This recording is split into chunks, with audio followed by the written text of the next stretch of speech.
Hello? Hello? Hello. Professor Atri?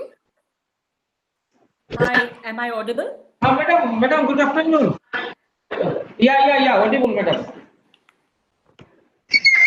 Good afternoon. Good afternoon, madam. We are starting. Yes. Oh, sure. Yeah. In a minute we are starting. Okay, sure. How do I share my slide?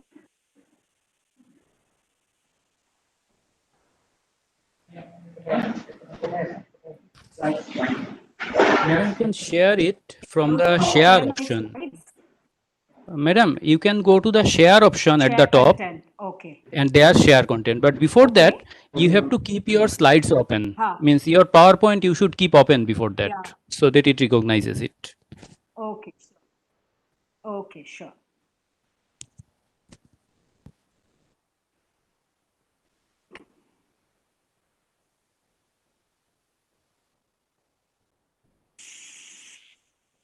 just tell me if you're able to see it. Respected Professor Kalpana Sarathy, Madam, respected Dr. Sudip Chaudhary, and dear participants. This session is on impact of workplace environment on mental health of women. It will be Madam Kalpana Sarathy, Madam will be taking this session. Our moderator for this session is Dr. Sudip Chaudhary. He is the assistant professor in the Department of Chemistry, a very bright and young researcher and our faculty members. So now everything will be conducted and moderated by, from now onwards, by Dr. Sudip Chaudhary. So over to Dr. Sudip Chaudhary. Thank you so much. In this session, I welcome all the participants, and we are happy to have with us Professor Sarathy, Professor from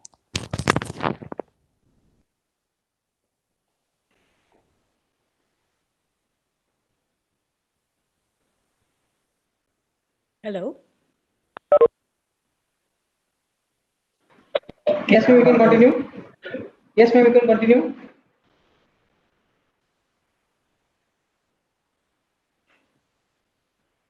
Am I Yes, audible? we can continue. Yes. Oh, okay. Yeah, sure. I could not hear, actually in between it went off. So, visible? Yes, Madam Vijay. Yeah, so I have started some slides. A very good afternoon to everybody, and it's an absolute pleasure to have received this invitation from Assam University Silchar and the ICC in particular. And it's happy to honor this commitment. Professor Sarathy called me. Sorry. Reason being that I think mental health is a concept that is very little understood, and there's very poor mental health literacy across the country. And so, therefore, when the ICC is talking and making a firm commitment towards trying to understand what happens in the workplace, specifically with reference to the mental health of women, I thought this was a very good opportunity to be able to share some of these perspectives. Just to give a very brief introduction about the perspective from which I'm talking, uh, I'm basically a psychiatric social worker. So, a person from the social sciences in the field of mental health who works or who has been trained to work with mental health problems related to individuals as well as the family or at the community level. So, this is the perspective from within which we are going to be talking today, and I have about 30 to 40 minutes ahead of me. Let me start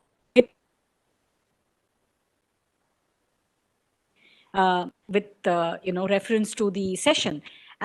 The first thing that I thought was going to be important for us to be able to achieve in this session is to try and appreciate the significance of mental health in the workplace.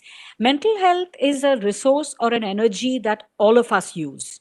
We are all completely aware of the importance of mental health, but whether we are all on the same page as to what is mental health and how do we need to protect it, and therefore moving to the next objective, which is to recognize the issues related to women's mental health in the context of the workplace, specifically to do with universities. Of course, I am aware that the audience is mixed, and we do have people from not for profit organizations or other organizations as well. So, largely, what we are going to speak with reference to universities can be generalized and can be looked at with reference to issues related to government organizations or otherwise. So, all of this we will be trying to achieve in this session, and also, most importantly, because I think such webinar should not just add to our theoretical understanding.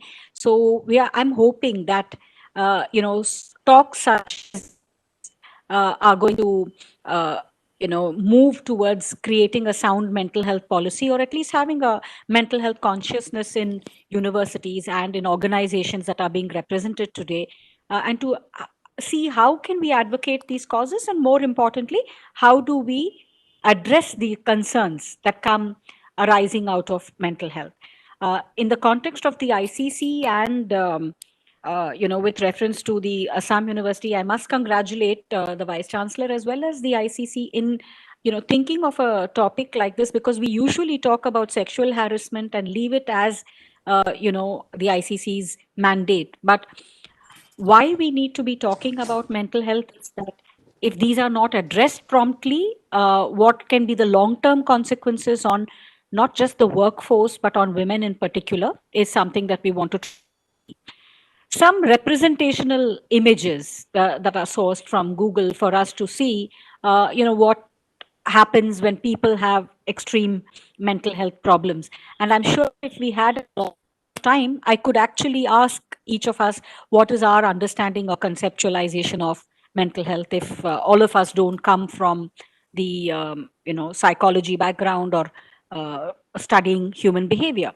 But essentially, for so that we are on the same page, uh, we are referring to mental health when we are saying that it is the ability of an individual to recognize one's abilities, the realistic ability to appraise one's abilities, and to be able to say that what is it that I'm capable of, what is it that I'm not capable of, so that I'm not stretching myself and pushing myself to do things that are not easy for me to do.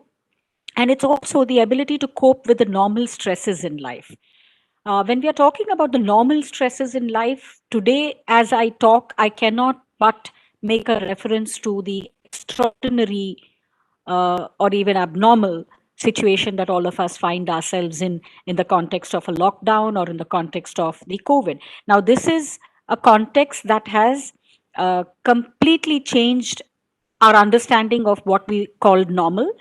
We are all referring to terms like new normal, but can there be a new normal? Do we have the ability to bounce back to what we earlier considered as a normal situation? All of these get tested in times like this. And what gets tested most is, besides a whole lot of other aspects of health, like physical health or social health or otherwise, it's also that the mental health gets tested at times like this. So, the ability to cope with the normal stresses in life, to be able to work productively and fruitfully and make a contribution to one's community. Uh, how do we work productively if our mental health is affected?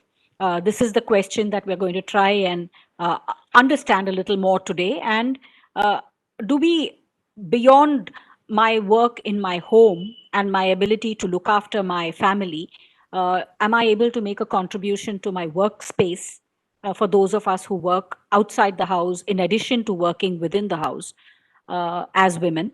And therefore, thereafter, do I have the ability to make a contribution to my community? So I need to see the so the question of mental health itself, when we are referring to mental health, we are referring to the psychological state of someone who's functioning at a fairly satisfactory level of adjustment. Adjustment and the ability to cope or resilience to these stressors that we face, these are all extremely important aspects of mental health. Um, so we are saying that mental health is more than the absence of mental disorders. When we say I'm a mentally healthy person, it simply doesn't mean that I'm not depressed. My not being depressed is only one aspect of this. So similarly, we have a definition for health which says it is a complete state of well-being and not merely the absence of physical health disorders. So just because I don't have diabetes or I don't have hypertension doesn't make me physically healthy. There is a lot more to the concept of health. And similarly, we are referring to mental health as well and saying that it is more than the absence of mental health. So it's an integral part of health. And the WHO clearly emphasizes that there is no health without mental health. The WHO also emphatically says that health or mental health is determined by a range of factors, from socioeconomic, biological, environmental factors, and that these kind of factors are important And so we need to put into place public health and intersectoral strategies to not just maintain or promote mental health, to protect mental health and to restore mental health where mental health has been disturbed. Um, to go through this definition once again to rephrase what is it that we are talking about. It's a state of well-being in which every individual realizes his or her own potential. Is my workplace for women allowing me to explore my potential to the fullest? Okay, I'm saying his or her, and I need to add, although the definition only says his or her, I'm also conscious of the fact that when we are talking about gender today, we cannot ignore the large community of the LGBTQIA. And so, therefore, in which every individual realizes his or their own potential and can cope with the normal stresses of life, can work productively and fruitfully, and is able to make a contribution to. So, when we know that we have sound mental health, we know that we feel good about ourselves, we are happy, we feel confident, we have a good sense of self esteem, we do not become overwhelmed by emotions for a long period of time. In short periods of time, every one of us, it is absolutely normal to feel or experience fear, or to experience or feel anger, love, jealousy, guilt, or anxiety. But if we continue to be in a predominant state such as jealousy or guilt or anxiety or fear or anger, um, all of this can be extremely detrimental to one's mental health, and it's indicative of the fact that somebody's mental health is disturbed. So, do I, as a mentally healthy person, have the ability to have lasting and personal, satisfying personal relationships? Or do I keep changing jobs because I cannot get along with the people in my workspace? So, people with a history of poor relationships or disturbed relationships will need to look probably inward to see, is the problem really with all those other people or with one's own self? And feeling comfortable with other people, the ability to laugh at yourself, the ability to laugh with others, have respect for themselves and for others, even if there are differences. We've all come across situations where we completely disagree, perhaps, on certain issues with reference to people, but that is absolutely okay, even in the workspace, as long as we have respect for the individual who holds an opinion that is extremely different from the one that we hold. And are we able to accept the problems or the changes that life brings for us, the disappointments, and meet life's demands in such a way that we are able to handle the problems as they arise? Do we have a sense of comfort, the ability to give love, to consider the interests of others in a workplace environment where where you work in diverse teams? Diversity is not just in terms of gender here, but in terms of age, in terms of ethnic origins or ethnic communities or categories, social groups. The ability to be able to look at these diverse interests and be able to consider the interests of others shows that you have a degree of comfort. The ability to like and trust others and feel that others like and trust them. The fact that we respect the many differences that we see in people around us, that they do not take advantage of others, people with a sense of comfort do not take advantage of others. Just because I am in a certain position of authority doesn't mean that I will things even if they are uncomfortable doing that. And the ability that I can feel that I'm part of a larger group and feel a sense of responsibility to fellow human beings. So we are referring to, when we say mental health, we are saying subjective well-being. For many of us, it seems baffling when a woman employee or a woman colleague of ours says that she is uncomfortable and disturbed by the kind of conversations that are happening around us in a department of a university or in whichever workspace sector that an individual is working. And men very often, and some women too perhaps, would possibly look at this woman and say, why is she complaining? There's nobody has said anything to her. Now remember that mental health is an aspect that's linked to a sense of subjective well-being. What I go through as a woman, what kind of stressors I have carried from my past or in my immediate environment outside the workspace might also affect the ability in which I'm able to adjust in a particular team. And if there are certain things that I am seeing that are disturbing to me, it is good that I have a space to discuss this. So within the context of a university, having this ability to recognize that just because you think you haven't said anything harsh, or that your use of a certain language was not meant to disturb. If you were to tell people something like, you're so incompetent, for you, it might simply be a statement in reference to a particular task. For a woman who might have received degrees of such labeling or such unfair ways of looking at her abilities, because most of us as individuals will have high competencies in some areas, competencies to some extent in almost most of the areas, and probably in some areas we may not have the competencies that another individual has. But to be labeled as incompetent based on those one or two aspects make me feel very disturbed as compared to another individual who for whom they are able to brush it off their back.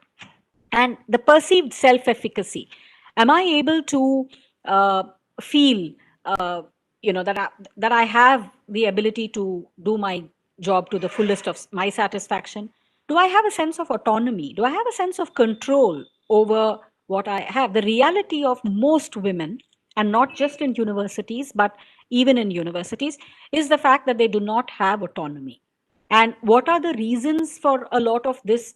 If you look simply at some of the studies that have been done, and not just going by an experiential or an impressionistic matter, but there are studies that have been done as recently as in 2016-17, which tells us that more men are in positions of power and authority in a lot of places. And if you look around in the universities, true, that might be true for every set of 10 or 12 men.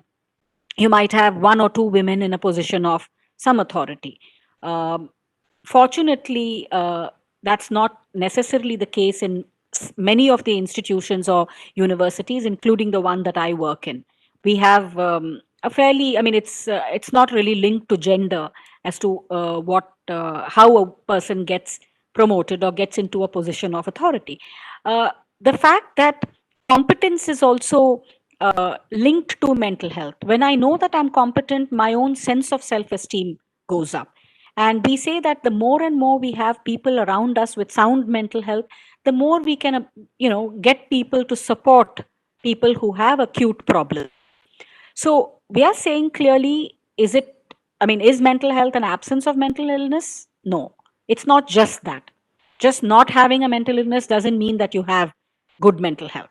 And so you need to understand these terminologies. And in our conceptual understanding is to say that the biopsychosocial perspective, that mental health problems, just like physical health problems, are linked or are embedded in your biological environment, which is the genetic predisposition that you have or the vulnerability that you have, the psychological and the social environments, the psychological frameworks of understanding within which I operate, and the social. So, what are we saying here? We are saying, and this is a term that was brought in by Engels long ago, and it has come to stay, because when we are saying biopsychosocial perspective, we are saying that any mental health disturbance that occurs even in the workplace can be a product of my biological vulnerability, my psychological frameworks of understanding, and the social environment within which I operate, which includes my neighborhood, my community, and my peer groups, and all of that. So we are saying that because the causation or the etiology of mental uh, health problems are in the biopsychosocial aspects, therefore the management also has to be very often in the biopsychosocial perspective. Briefly to tell you that there is that perspective, and why it is important for us to be talking about mental health, and why I thought it was important to congratulate the Assam University Silchar for talking about this, because we don't know this enough, but the magnitude of mental health problems is huge. When I was, and I quote these examples very often, that when I was much younger and I was probably learning in a course of study or otherwise, I would have been hearing that by 2020 or by 2030, depression is going to be the single largest cause of morbidity in the world. It's physical health problems like cardiovascular diseases and otherwise. And I used to think 2030 is really far away. Today, at 2020, we are sitting and looking at it from 10 years from now. But forget 10 years from now, even right now, as we are talking, the COVID has brought about a huge, emphatic definition on the significance of mental health. And from the WHO to the Secretary General in the UN to everybody, we are talking about mental health as being one of the pandemics that have come as an outshoot of the COVID pandemic itself. And what we have been saying that depression is the leading cause of disability, and people have in the workplace have translated that to say how much actually costs it costs in terms of money when people's mental health is affected, and that is what some policymakers like to focus on. But in itself, it's important that we understand that if mental health is so important, and if women forming half the population of the world, we are talking about half the population of the world. So, why are we saying that gender and mental health, and why are we not just referring to all? Today's lecture is sharply focusing on women. And like I said, we should also keep in mind that it's the LGBTQIA population also. But why are we referring to this? We are saying that gender is a critical determinant of mental health and mental illness. Now, what are we saying with reference to this? The way in which gender is constructed, because it is a social construct after all, uh, the way in which women are allowed to express themselves, the way in which women or people of the LGBTQIA community are allowed to express themselves, the amount that they are allowed to have autonomy, the ability of them to be able to impact their own lives, to make choices in a free manner, just like a lot of men have. A lot of this actually affects their mental health. If we are talking of our country, and in India, particularly with a patriarchal setup in India, a lot of choices that women would like to exercise are determined only by the level of ability that they have to convince family members around them, and the control that family members have over. When I say family members, I'm talking specifically about men in the family. Choose whether a woman should work after marriage, whether a woman should take up a certain kind of job, can she work at certain kinds of hours, can she work in a male dominated environment. All of this is not a choice that a woman is able to exercise for herself. And so, therefore, we are saying it's a critical determinant.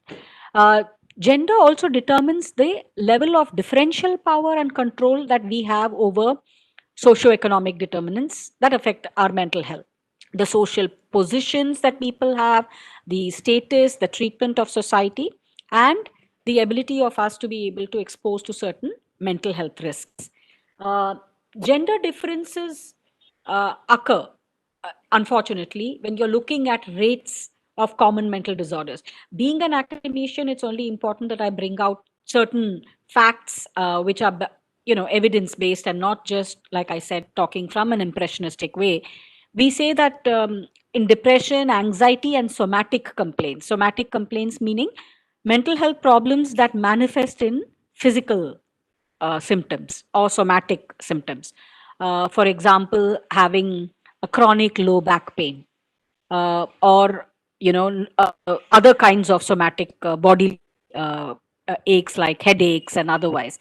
So depression, anxiety, uh, loosely put, what we are referring to is, I mean, it's all right to feel sad. Like I said, it's completely normal to feel sad.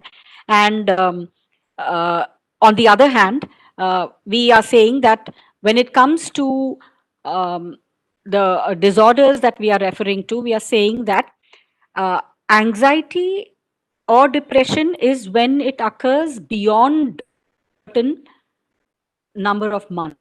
If I have intense sadness or intense anxiety and heightened anxiety over a period of time, then this we are referring to as depression. Do get affected. Unipolar depression, predicted to be the second leading cause of global disability burden, is twice as common in women. In education, why is it important? Uh, this we cannot overemphasize enough. The fact that most of us as women work outside the home in a workplace for at least 2 decades or more, on an average, 2 decades or more. So that's 20 to 30 years or 20 to 25 years at least that people work outside.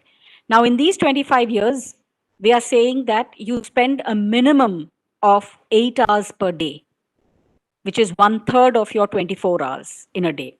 So you're spending 8 hours a day in a work environment, in a workplace environment. And for women, say 5 days a week, even on an average, there are people who work longer. But the fact that if nobody is talking about the mental health and the overall consciousness is not there, it can affect the way in which we work. In a university, for example, this mental health of this thing, we are not just talking about colleagues who work here, we are talking about scholars who are doing their doctoral studies, their MPhil studies. We are talking about students who are doing their bachelor's or their master's.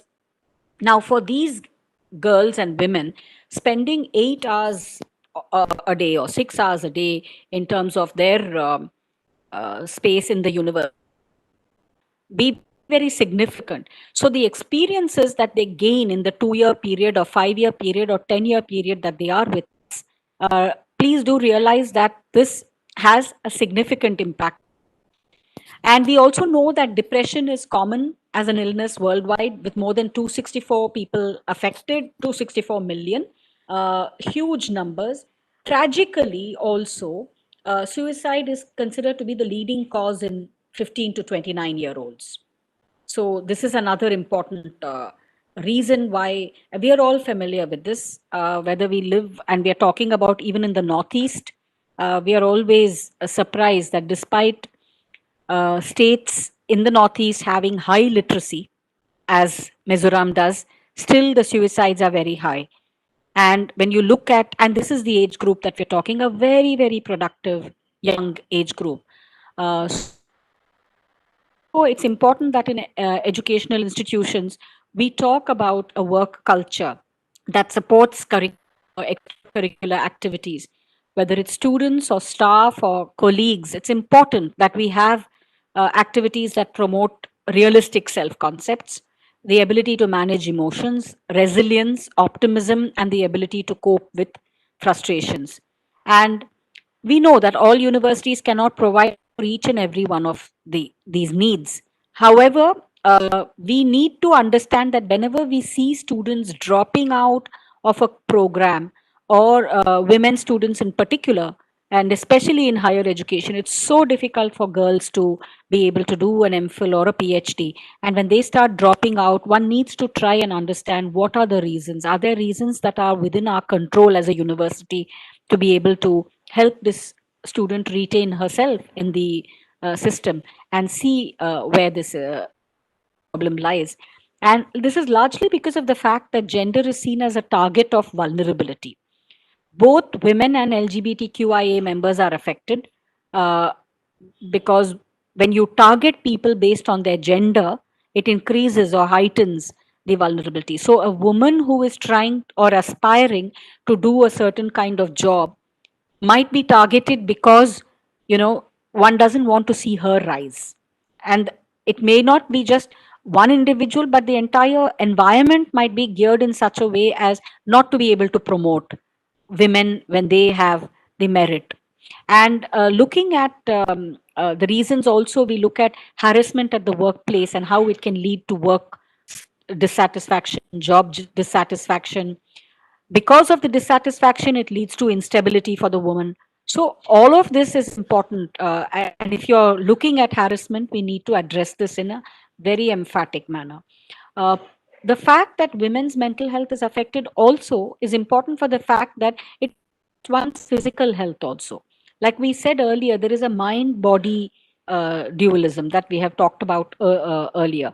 And the fact that once you have a mental health problem, it can have adverse effects on your physical health also. And similarly, when you have a physical health problem, also there can be adverse impact on your mental health. And the other reason as to why it's important to address this is that we are saying that mental health is a sign of how well you cope with your stressors. But the fact that your mental health has been disturbed diminishes your ability to cope with stressors, with job stressors in particular. So it's very important that we address this head on. And when we have positive outcomes of mental health, we have good physical health, we reduce the mortality uh, for women. It increases the longevity by 7.5 years when you have sound mental health or good mental health. It reduces the morbidity, that is, all the illnesses that a person experiences. And of course, it reduces the resort to other kinds of delinquent behavior. This is more applicable among men, but not unknown among women also. That resorting to, when you have poor mental health, taking, or resorting to substances can be one of the ways in which people learn. We know that with good mental health, we have better productivity. And uh, when you have people attending work, but physically attending work, but psychologically, emotionally not engaged with the work, we refer to that as a presenteeism. Like absenteeism means physical absence from work, presenteeism is being physically present but mentally and emotionally not engaged with the work. And this has great consequences on the work productivity. And all this can happen because of harassment at the workplace. Poor mental health leads to dropping out of education by students in universities, by women colleagues and women workers in organizations like not for profit organizations, government organizations, or in universities. The resort, like we said about the use of substances, the lack of a realistic self concept, it increases to a level of frustration, aggression, as well as anger, poor relationships with peers, the lack of engagement with work, and a visible stress and burnout. All of this can be outcomes of poor mental health. So, what kinds of harassment do women face? And how do we need to look at, since it is from the ICC, I thought I'll talk a little bit about, the importance of bullying and harassment and why we need to address it head on. Bullying is seen as any act or verbal comments that could mentally hurt or isolate a person in the workplace. Are we talking to our women colleagues in a manner that is respectful, or are we in some way degrading them by the kind of labels that we use? uh, do we This can also involve negative physical contact. Is there inappropriate physical contact? So while the ICC is looking at these and definitely will go by the act and what the act stipulates, it is very important that we also understand that the act definitely has mechanisms for it, but to recognize that it's not simply about preventing the workplace harassment in itself or sexual harassment in itself, but it's also about why we need to look at sexual harassment as impacting mental health. For women, a lot of women who are exposed to these kinds of bullying, they may just drop out of the workforce. So we go back to that sound mental health definition, which says, am I able to fully realize my own potential? I won't be able to if my work environment is restrictive, if my work environment is very rigid or is very authoritarian and exacting, or complete replete with harassment. So bullying involves repeated incidents or patterns of behavior which degrade people, put down a person, or put down a group of women. We can have women who come uh, we don't really uh, feel like working here because women are not respected. And that could be because of the kind of comments. So, for example, women in science.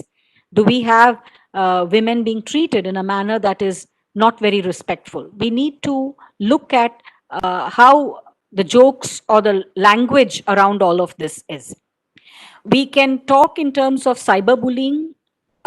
Today, it is very, very common. Stalking, cyberbullying, and all of this, is very common these days.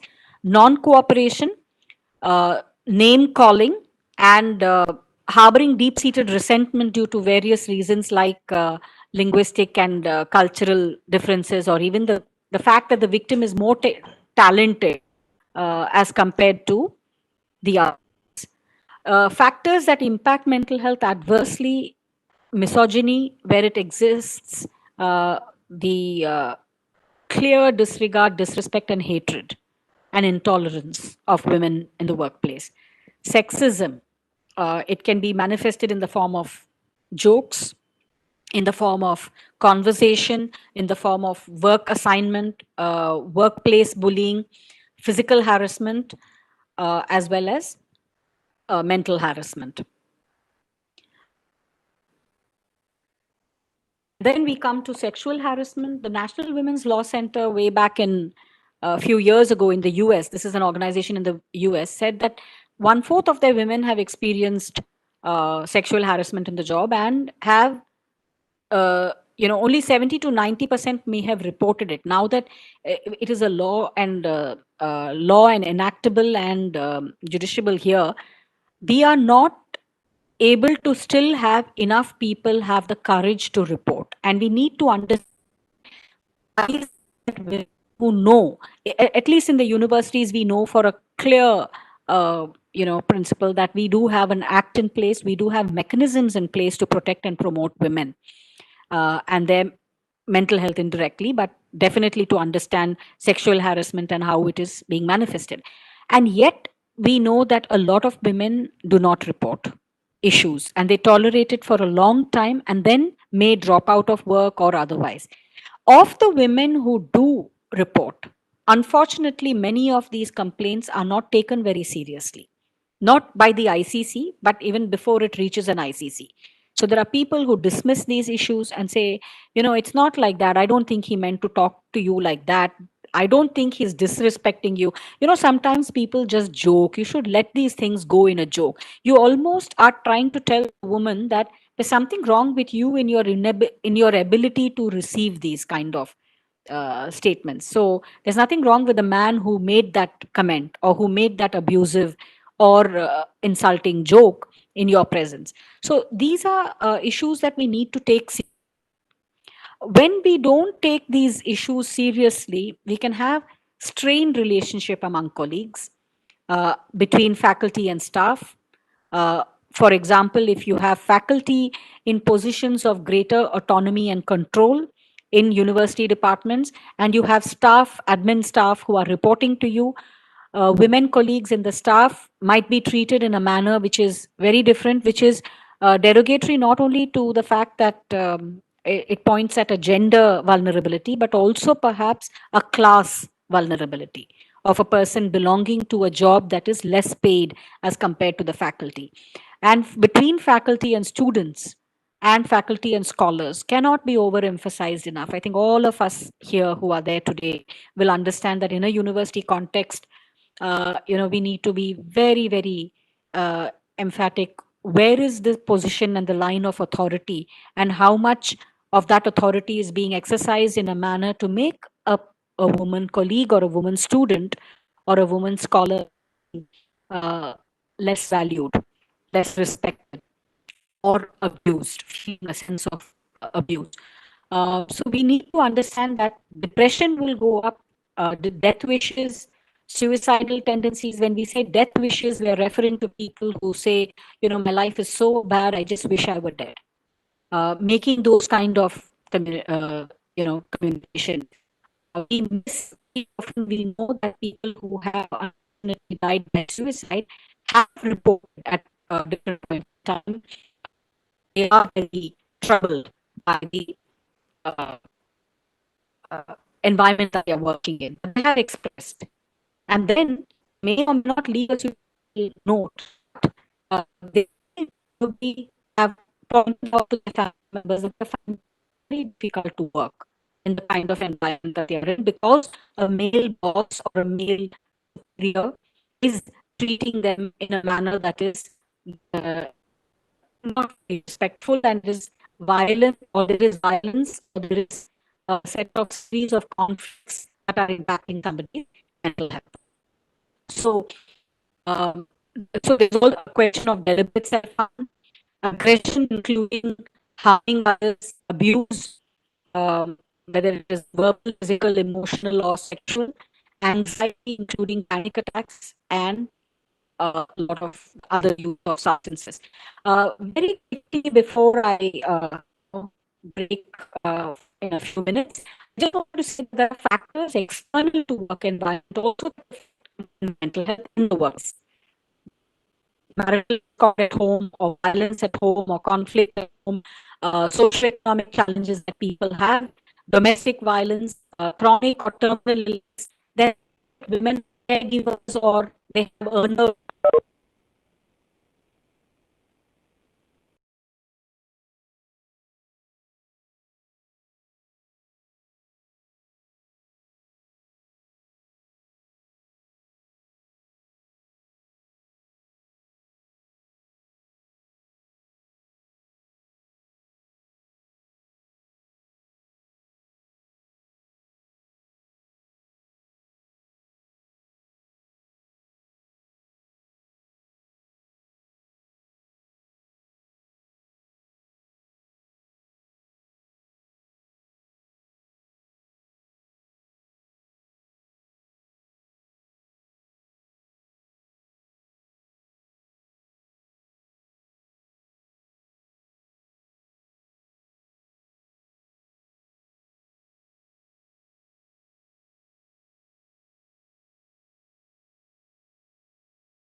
Hello. It seems the speaker is disconnected.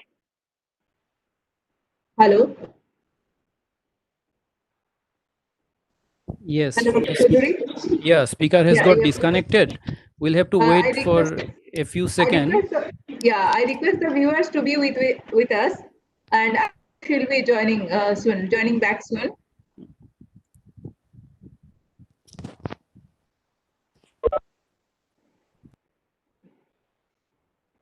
Yeah.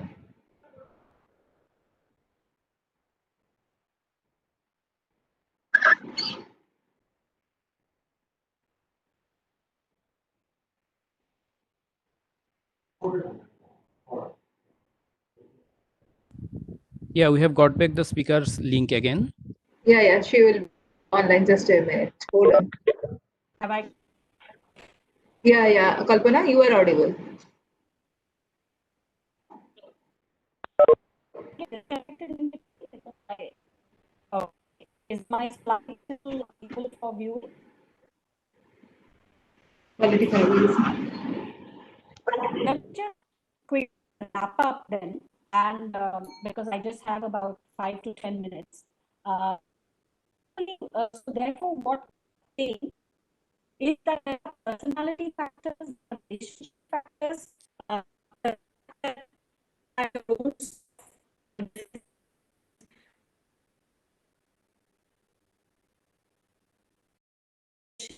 an individual, or as a personality, you can have a tendency to the authority or undermine authority in some way.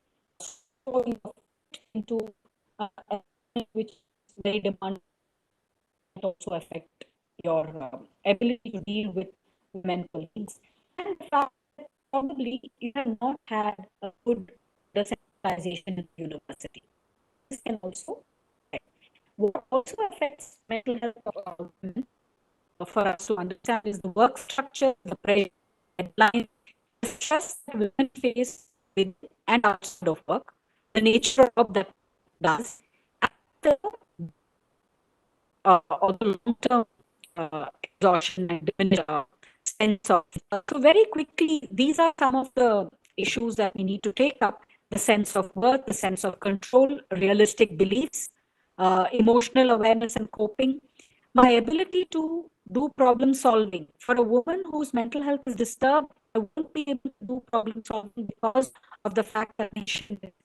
Fact, my sense of creativity, humor, level of self, all of those uh, concepts of identity, cultural identity. I brought this in also because we're not talking about just women when we say that the way in which we people have different sexual orientation, different gender fluid.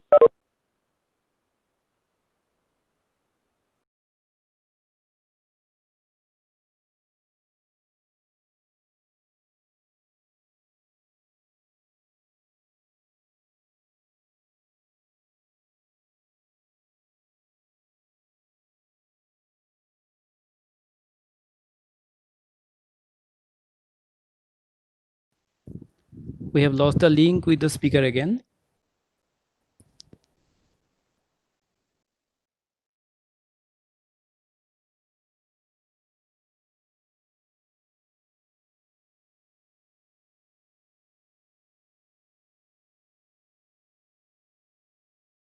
Prove yourself that you're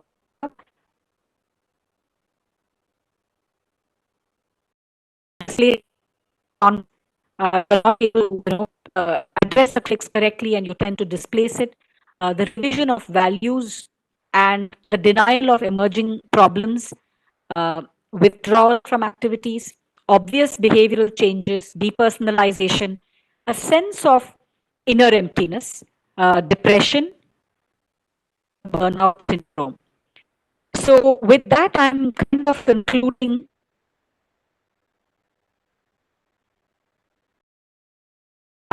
uh, the would be like to.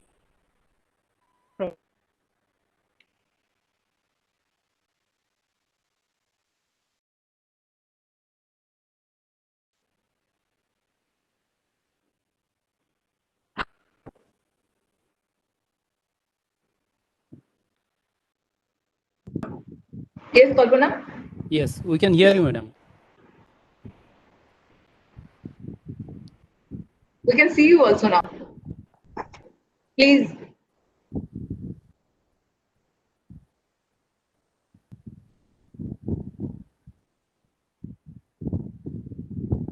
Can you hear us? Madam, can you hear us?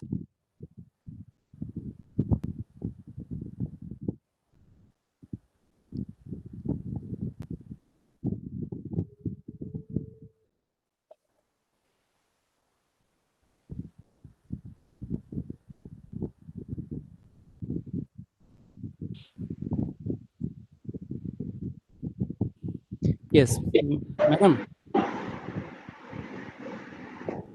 Kalpana, madam, you are audible. Hello, hi. Yes, Yeah, now we yeah. can hear you.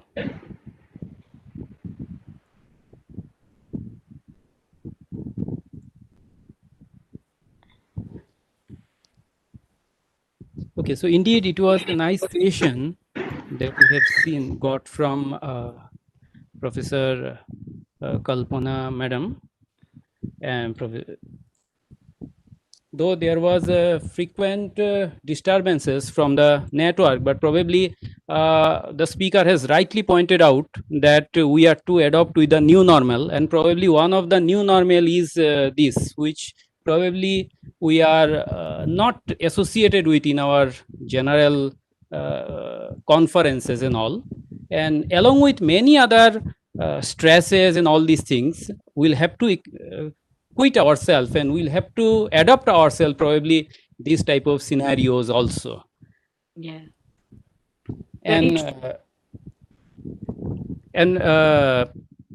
Professor Sarathy has nicely pointed out some of the very pertinent points, and in fact the nice and generous presentation from the speaker's end has ignited a number of questions also. But before I take the questions from the audience, one thing that is very much pertinent and which we could not do because of the our robotic issues, we can say, the network problem. we could not give introduce our speaker properly to our audience.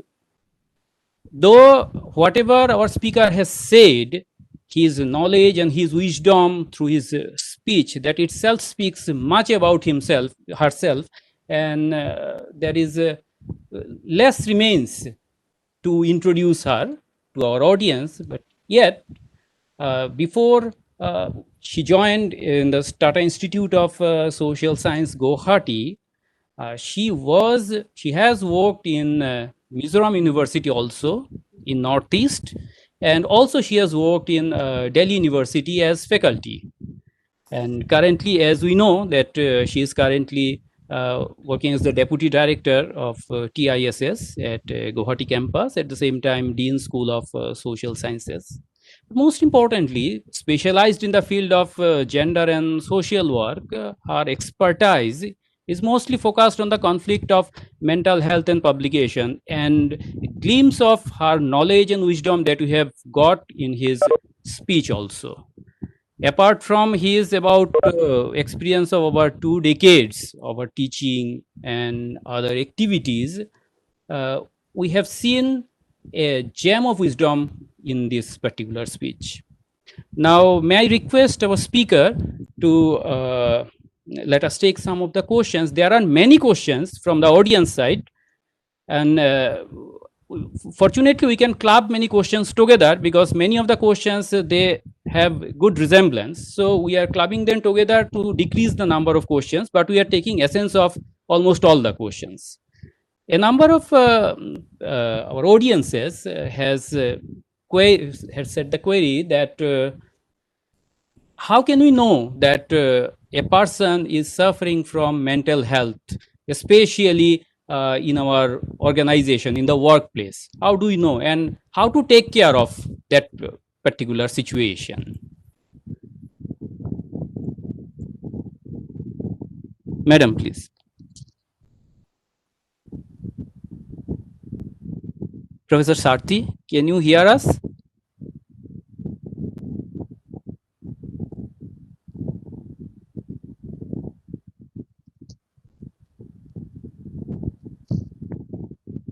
Professor Sarathy, madam, can you hear us?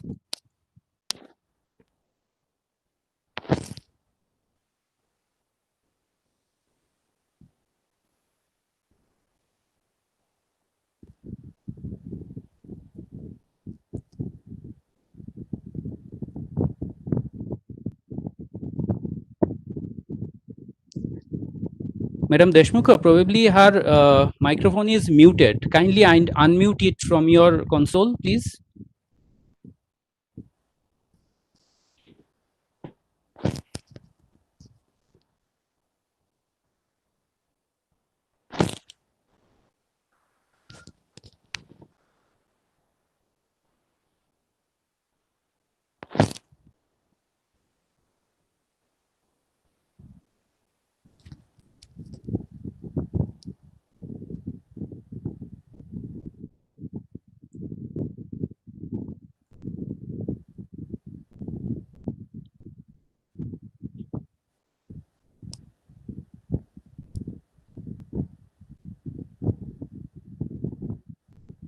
Yes, Professor Sarathy, you are online. Can you hear us?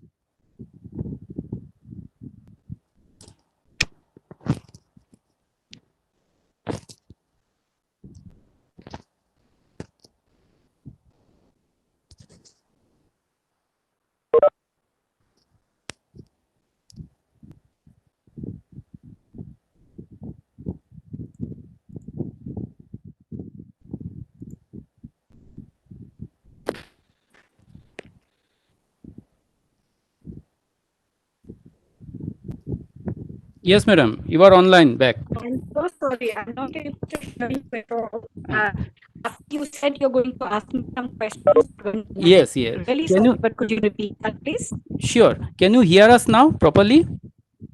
I can hear you now. Fine. But I don't know if I am audible. But Yes, yes. Completely off the connection. Yes, yes. You are audible now. Yeah. You are Thank audible you. now. You are audible now. So there were many questions. So we are clubbing the questions sense together to decrease the number. This segment, probably apart from law enforcement, we need our change of mind from the all sectors of our society. Absolutely. And that is Absolutely. what we need at this moment. And we need a mental health club or a mental health mechanism in place. So if you can, Absolutely true. That is the need of the hour. So thank you so much, madam. There were actually many other queries, but at this moment we probably not in a position to get all of this. And fortunately, many of the queries you have already discussed in your deliberation itself, and that was a nice view. And thank you so much, madam, for being with us, sharing your views and wisdom. And I believe that all of the participants here, and through the participant, the larger society will be benefited from it. Thank you. Thank you so much, madam.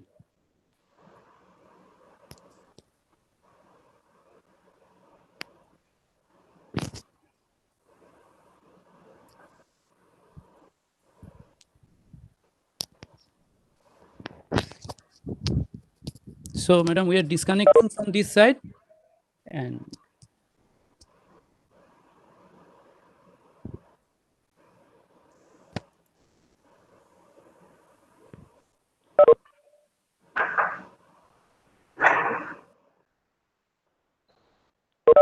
hello? Yeah. Was it audible? I don't know whether I was able to make myself audible.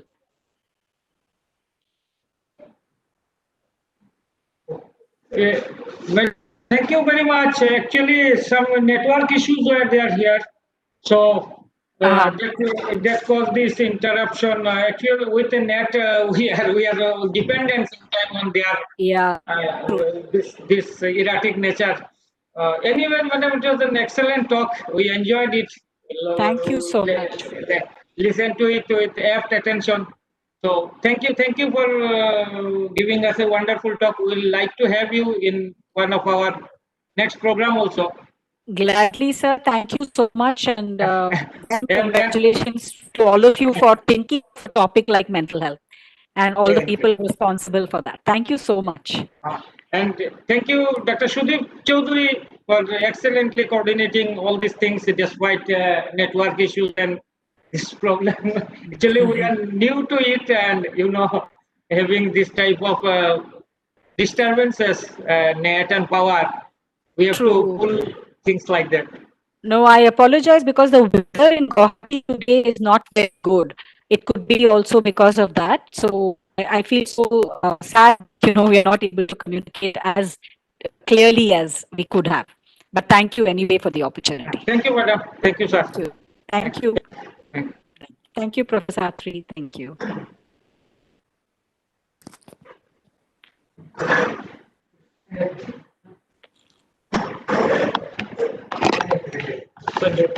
Thank you.